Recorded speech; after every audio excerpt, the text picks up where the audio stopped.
Welcome, everybody, to this week's podcast episode for the Financial Freedom for Physicians podcast. I'm your host, Dr. Christopher Liu. And as you know, we talk about four different types of freedom: time, financial, location, health freedom. And as always, I'm just scouring the globe looking for interesting people that I want to talk to, gain insights, share ideas, and share with the world. So that's my mission.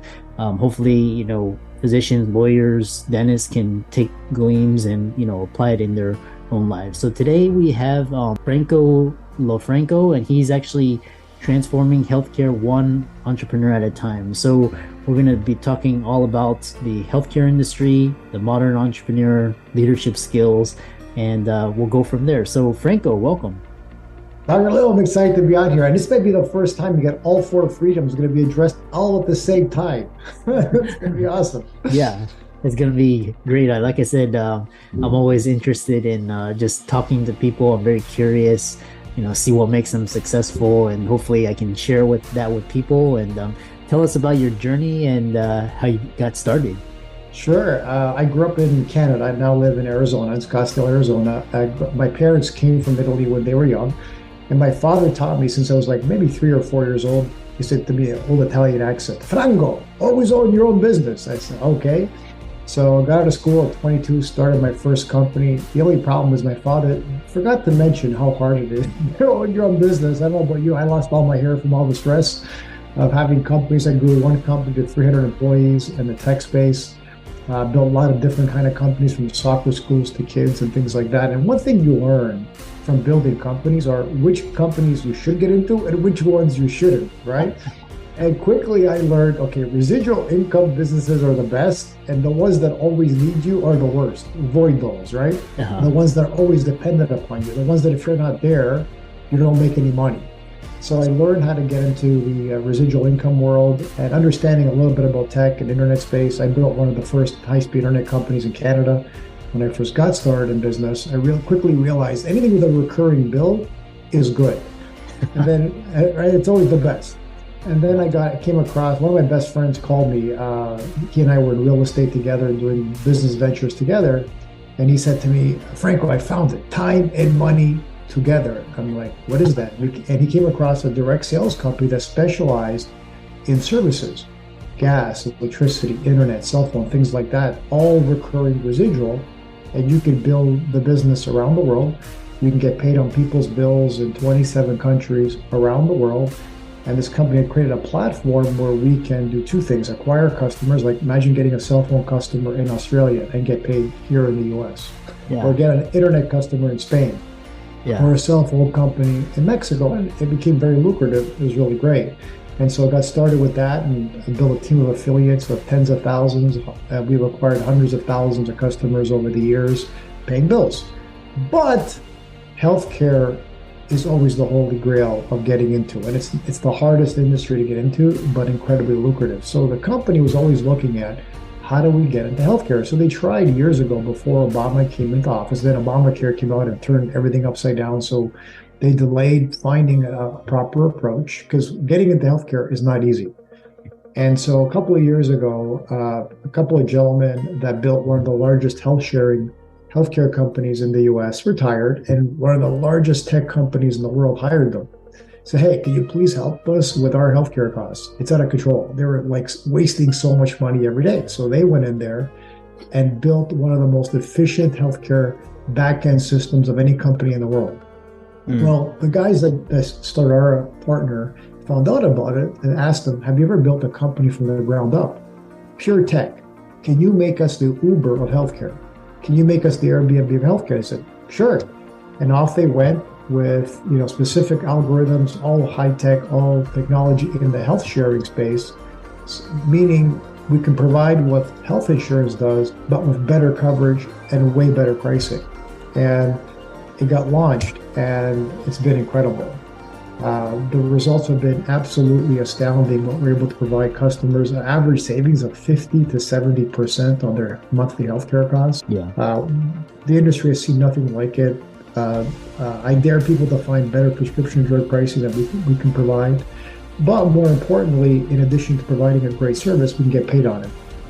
and get paid on it without all the encumbering costs of becoming insured in the industry or licensing or tests and all that stuff. We don't have to do any of that stuff. And so that we can build a tremendous residual income for ourselves and for our family. Yeah. And so that's been the journey. And that's how we got to where I'm at here talking to you today, Dr. Lou. Yeah. It's interesting. Like I said, I'm reading the headlines and, Amazon closed down. It's like their fourth or fifth venture, CVS, Walmart, Apple's getting, it's, I think the healthcare company of tomorrow will be a technology company. So. And I couldn't agree more. And the reason is, like old established health insurance companies, they're very old. They got legacy systems. They got all this stuff encumbering them. And so we built a decentralized model. It's member-based. So the money goes into your own personal wallet. It's all transparent. So you can see exactly where every dollar goes when you put it in. Nobody does that, right? So it's all transparent. Why? Because it's your money. You should see where it goes, where every dollar is being spent. And so it's incredibly transformative, and it's only tech can allow us to do that. Tell us what did you learn from building that company, and how did that help you moving forward? My first companies, like I said, the first thing it taught me which ones to get into and which ones not to get into, right? Because a lot of people will get into anything that they're passionate about, and that's fine, but it doesn't mean it's the smartest venture to get into. And so what I've learned is business is great, and business is business, and systems are systems. But what business can you get into that actually has a residual income component? That's what you want. Because over time, it's great to work. And look, you have to work hard. I don't care what company you get into, but has to come a point where you can slow down. There has to come a point where you can slow down all that hard work that you put in to get the engine going, and then you can enjoy the income coming in because you built this. So to me, what I find the light bulb went off one day is like, wait a minute. I see all these other guys that built residual income businesses. They're golfing, they're having a good time, they're working a couple, but not very many hours during the week anymore. I'm still busting my butt out here because I don't have residual income in my business. So once I understood that and I learned that, and I was introduced to the model, that was my biggest aha moment. And the second thing I learned was you have to be able to accept criticism no matter what business you get into, no matter what you're doing. I remember when I first started my first internet company, people thought I was crazy. Everybody told me the internet was a fad, that it was going to go away. In fact, this is not a joke. The CEO of Bell Canada, Canada's largest telecom company, told me I was wasting my time, that the internet was a fad. I'm like, what? What are you talking about? The internet is the future. But back then, people would say things like, who's going to go shopping on the internet? Nobody's going to do that. But that's what people said in those days. So what I learned was you have to trust your vision, trust what you believe and what you see, and go with it. And you're going to get a lot of crazy people out there that are going to be saying all kinds. Don't listen to them. Don't worry about them. Just keep going. Believe in you. Believe in your vision. Obviously, it's got to be based on something real, like where you believe the market's going, where tech's going to go. But if you do that, there's always going to be naysayers, no matter what you do. Like when I got started in the essential services space with this platform, people thought me, it's a waste of time. Who's gonna, I always faced negativity. And so I just learned, I tuned that out, just noise. People are always gonna say, what's that old saying? Opinions are a dime a dozen. So you can't listen to them. You gotta keep going and keep building your business and believe in you. Yeah, that's wonderful advice. And then one thing is, the other thing you talked about is the modern entrepreneur. Contrast that to traditional forms of entrepreneurship and what mindsets you need to have. That's a great 100%. So in the old days, when you were building a company, everything was brick and mortar, right? Everything was, you have to physically be in an office. You have to physically be here. Well, in today's world, the world's changed. So there's so many ways you can build virtual businesses today. Like I'm happy to say my entire business is all virtual. I have no employees. Yet I get paid on customers all over the world. And I don't have to have an office. I don't have to have employees. I don't have to have any of that stuff. And so all that stuff is now optional. You still have that? Sure. There's still businesses that will always need that. And it's an option. Do you have to have that or not? So the modern entrepreneur, it's all about looking at different models. What are the different models that you can have and look into? Because we've never had more options in the history of business than today as to what kind of business to go into. And it's also, I'm proud to say, it's easier than it's ever been to build a company. Now, you still need a strong mindset. You still need to be able to handle criticism. It's okay. It's not going to kill you. It's fine. I know a lot of people today aren't used to negativity, but you got to be able to handle it because you're always going to face adversity, and you got to always face challenges. So it's like a game. Business is always like a game. And today the challenges are a little different than in the past. So in the past, there's more physical challenges. Maybe you have to pivot from one to another. Today, it's all about marketing and positioning your marketing from a virtual social media perspective. How do we do that? So the twists and turns are going to be a little different, but the thinking is what's always the same. So it's the creativity, the resourcefulness. The one thing I like to say is the number one trait of an entrepreneur is being resourceful. So regardless of what's coming at you, can you overcome it? Can you find a way to find the answer? Always looking for what is the opportunity with what's facing you versus, oh, look what just happened. Oh, now what am I going to do? That's victim mentality. No, we don't want to think like that. We want to think of, okay, this is what's coming at me right now. Who am I going to be in the face of this? And I had an entrepreneur, very successful, owned 80 companies, crazy successful guy. And he always taught me, think from the future. And I said to him, what do you mean by that? He goes, I want you to imagine that you've already achieved your goal. It's done. So whatever your goal may be in business, whatever your goal is in life, it's done. Now, when something comes at you on the way to your goal that seems like that wasn't supposed to happen, right? What's going on? Ask yourself from the future looking back, oh, that was supposed to happen. How did I address it? How did I come up with a solution? And he said to me, the reason why he did that was if you're in the moment right now in the present looking at a problem, it can be overwhelming. But he said, if you're looking at from the future, oh, I've already achieved that. Oh yeah, this is supposed to happen to me. What was my solution? It becomes less stressful and way more opportunities of thinking clearly become possible for you to see different solutions. So I've always taken that on. So whenever a problem comes, oh yeah, that was supposed to happen, I'm making fun of it. I'm like, hey, how did I solve it? What did I do? Thinking from the future, looking back. And that's one of the things I believe a modern entrepreneur needs to have is don't think from the present, think from the future. Looking back and seeing it. And I promise you, when you think that way, solutions will come to you that otherwise never would have. So that's quite interesting. I like that. Never heard that from that perspective. And then the other thing is you talk about leadership skills and people skills. How do you develop this, and why is it so important today? Yeah, another phenomenal question. So I went to business school and I realized, okay, I'm not learning any people skills here, leadership skills here. And so where you learn them is on the court, and it's painful. Okay, so obviously I recommend people read books on leadership, like anything from John Maxwell. John Maxwell is one of my favorite authors. He's written probably the most books on leadership in the world. Great guy, phenomenal books. You can read any of them. They're all fantastic. I read I think pretty much all his books. How to Win Friends and Influence People, phenomenal book. Probably the number one book that's been read on your personality and being great with people. But then you have to get on the court. You have to get on the court and practice. So any of these books, I always tell the people, it's not about reading them, it's about applying them. How do you apply leadership? How do you apply and get the concept of being great with people? So you're a doctor, you get a kick out of this. So there's an MBA school, I think it's called Marshall. I can't remember which one it is. Anyway, they accept doctors that want to do an MBA, right? They want to do an MBA and they go. And so the hardest part for them when they're doing their MBA is the section on leadership. Because they're not used to it, they don't get it, right? And the part, I'll never forget reading the study, and they're like struggling, right? And then there's a moment where they get it. Oh, I get it. And then the whole different world becomes available to them. Yeah. Like, oh, I get what leadership is now. And that's how leadership is. Leadership is one of those transformative topics where you have to throw yourself into it, deal with it, and then have a transformative moment in that you realize what it is. It's like riding a bike, right? Remember the time you learned how to ride a bike and you'd fall and fall and fall and fall. And then one day, oh my gosh, what happened? You have the concept of balance. And once you get it, no one can take it away from you.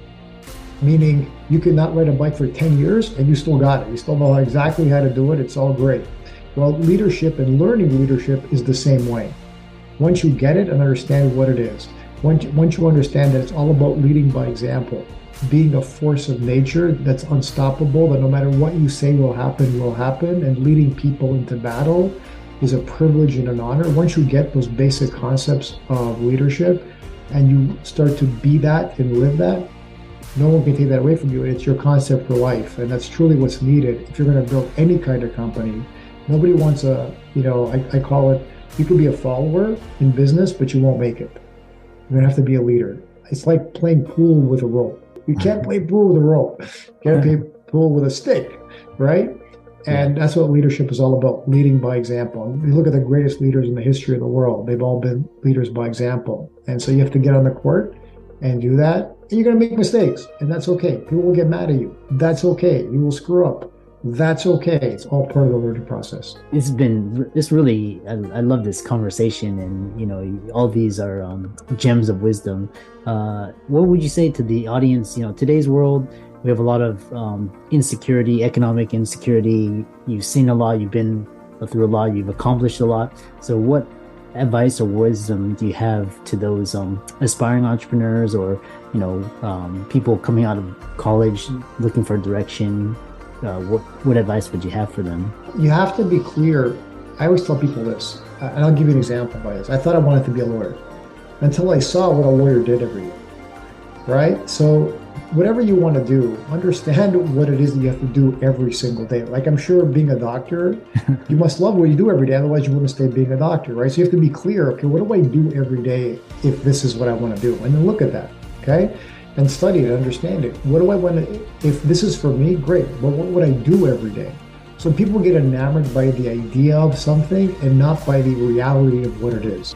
So I always tell people, don't stop looking at something romantically.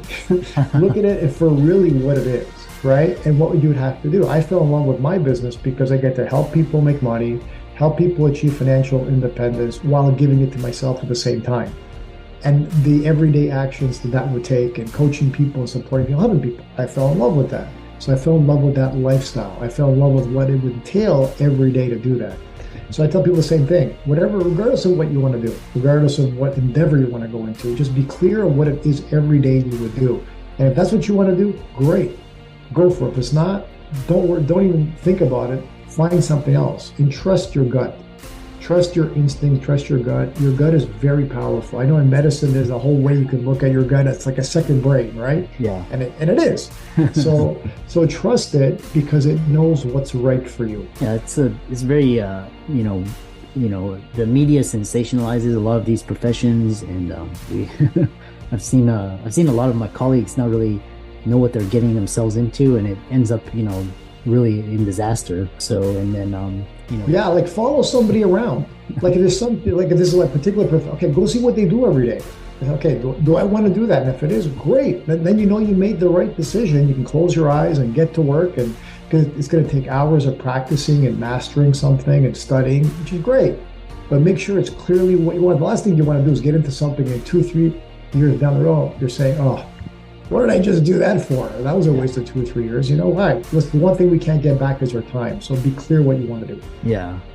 And then if you could isolate, last question is, if you could isolate 5 key things to your success, what would those be? Ooh, that's a good question. 5 things to my success, I would say. Number 1 is being persistent. The one thing you're going to have to face is ups and downs, and you've got to be persistent. Always be clear of what you want to do. Be persistent of what you want to achieve, and be unstoppable, because you're going to be facing criticism no matter what you do. You're going to face obstacles. So persistence and determination are a key component to that. Number 2, keep growing as a person and developing yourself. We talked about this, leadership, personal growth, read books, take courses, whatever it takes for you to grow as a person. Because I had a mentor who once said to me, Franco, whatever you have today is what you could have today. So that means you're limited in having more. So it's not a result, it's not an accident, the results that you have in your life. It's not an accident how much money you have in your bank account, not a result of how success you're having. None of that is an accident. It's all a result of what you can hold and have in your life as a result of who you are as a person and how much you've grown. Because we're never standing still. Either we're expanding as a person, or we're contracting as a person, just like the universe, where the universe doesn't stand still, it's either expanding or contracting.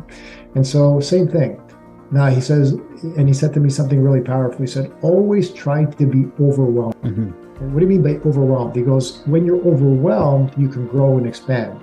When you're comfortable, there is no growth happening. So all growth comes out of your comfort zone. All growth comes from being overwhelmed because it forces you to grow.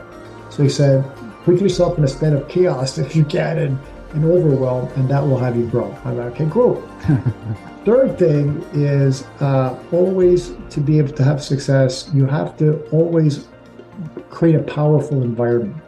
Because one thing I've learned I read a lot of Napoleon Hill's books on Think and Grow Rich, and one of the things he always says is the environment always wins. And it's so true.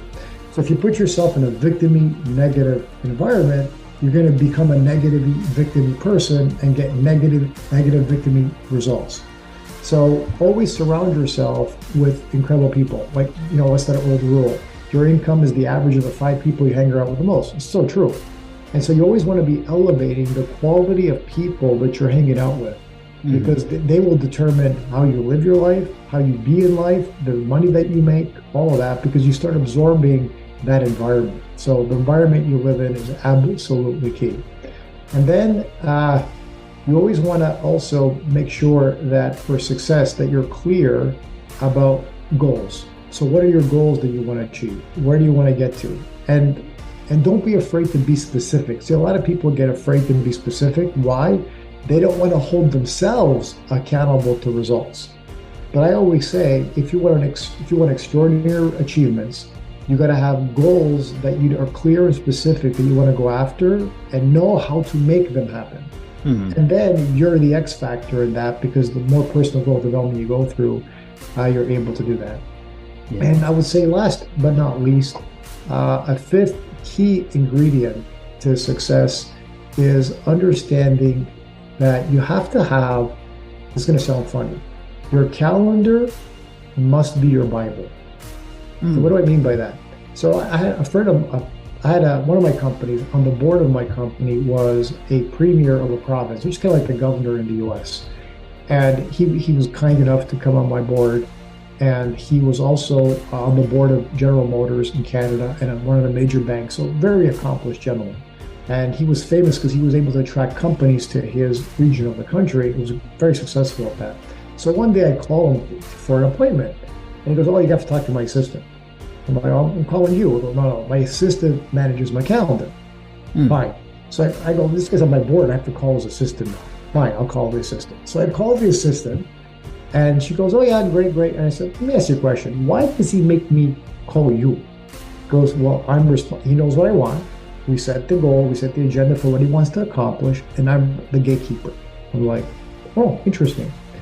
Next time he and I talk, I said, explain me this gatekeeper stuff about the calendar for me, will you? He goes, sure. So he has this concept that the calendar is his life. And what's in there will create the life that he wants. I'm like, that's interesting. And then he said, if it doesn't exist in my calendar, it doesn't exist in time and space. It lives as an idea in my head, and that's not going to go anywhere. So whenever I'm clear about what I want to accomplish, I put it, it's got to be concrete and in my calendar for the action steps to make that happen. And he goes, no, but I got the freedom. If I have to, emergency comes up, I can move stuff. It's my calendar. That's my life. But my calendar is my life. And I live from that calendar, and I honor what I put in there because I'm clear. All those things, whether it's personal, business, spiritual, whatever they are, I will live from that because it's my day and it's my life. And I'm like, I just changed the way I looked at my calendar, because my calendar was, I'll stick it in there if I want to, or not stick it in there. Now, if you look at my calendar, it's all. And then he said, the last thing I'll share is this. He goes, name them something that's fun. So if you're going to go to the gym, don't call it going to the gym. Call it crafting a beautiful body, or whatever you want to call it. You can call an appointment whatever you want that will inspire you. Make your calendar an inspiration for you every time you look at it. I'm like, this is so great. So like this call here was, I called in my calendar changing people's lives. Because we're able to change lives through what you've created in this podcast, and I just get to be a voice on that, and it's been my pleasure to be able to do that. That's very powerful. I never thought of that. it's really, that's why I love talking to individuals such as yourself and high achievers, entrepreneurs. So how can people contact you, follow you, visit your website? Sure, I'd be happy. I'll give people a couple of things. I can give people my Instagram is Cav Franco, CAV Franco, FRANCO. That's my Instagram. And then I'll even share out my email if you guys want to communicate with me. It's Franco at cavfrancolofranco.com. Franco, FRANCO, at CAV Franco Lofranco, FRANCO Lofranco.com. And for all the listeners out there, audience, there's so many nuggets of wisdom, gems. So be sure to check out Franco's website, resources. Follow him. I'm gonna do that as well. And thanks so much for an insightful conversation. And we look forward to hearing about your future success. Thank you, Dr. Wu, and thank you for doing this. We need more people like you that are able to offer this type of resource to people because it makes a big difference for people. This is something when I was a kid, I wish I would have had. We made a big difference in the direction of my life and how fast I would have got there. So thank you for what you do. Yeah, my pleasure.